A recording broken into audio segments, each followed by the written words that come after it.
So this is session 3 of the character of God, and I managed to get the chair first this time. But over the next few days I want to look at the omnis of God. Today it's the omnipresence. And the word simply means God is everywhere. It comes from the Latin omnis, which means all, and of course the English presence. Understanding that God is everywhere and in everything. I have a wonderful psalm in Psalm 139. Where can I go from your spirit? Where can I flee from your presence? If I go up to heaven, you are there. If I make my bed in the depths, you are there.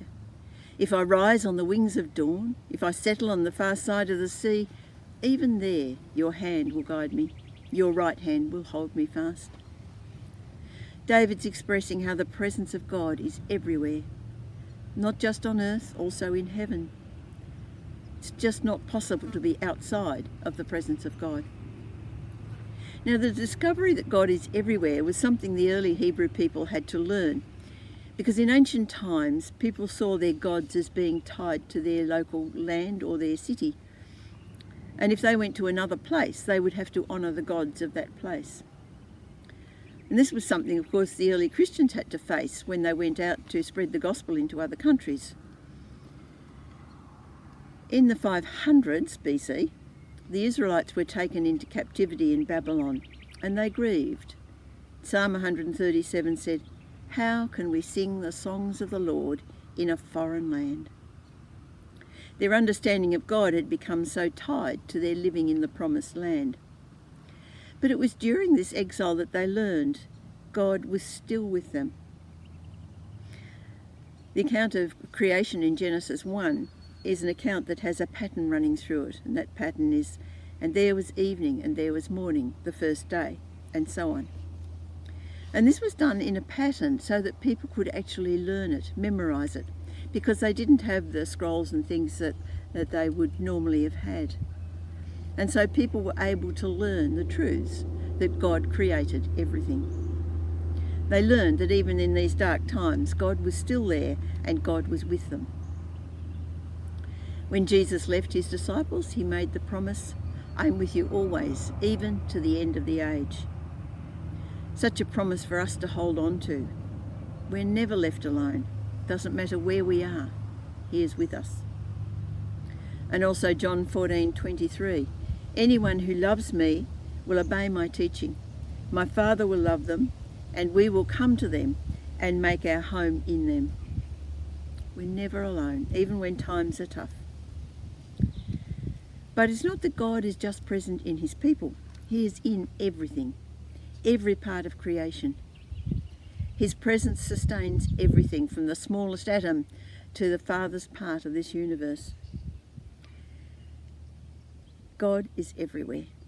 There's an amazing video put out by Louis Giglio, and he tells about a protein called laminin, and this is a protein that holds our cells together. When looked at under major magnification, it has the shape of a cross. And then he shows the farthest thing that our telescopes have been able to see, and it's the form of a cross. Colossians 1:16-17, Paul is speaking about Jesus. "For in him all things were created, things in heaven and on earth, visible and invisible, whether thrones or powers or authorities. All things have been created through him and for him. He is before all things, and in him all things hold together." God is everywhere and in everything. You're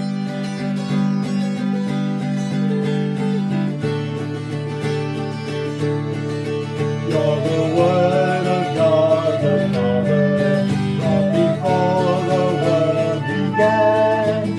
Every star and every planet has been fashioned by your hand. All creation holds together by the power of your voice.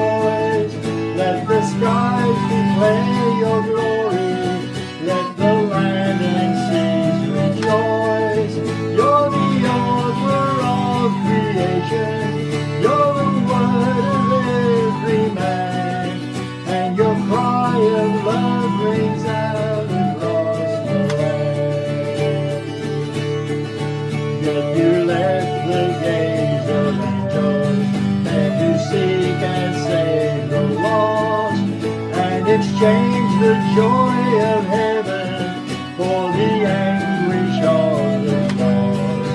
With a prayer you fed the hungry, with a word you calmed the sea. Yet how silently you suffered, that the guilty may go free. You're the author of creation, you're the Lord of every man, and your cry of love rings out across the land. With a shout you rose victorious, wresting victory from the grave, and ascended into heaven.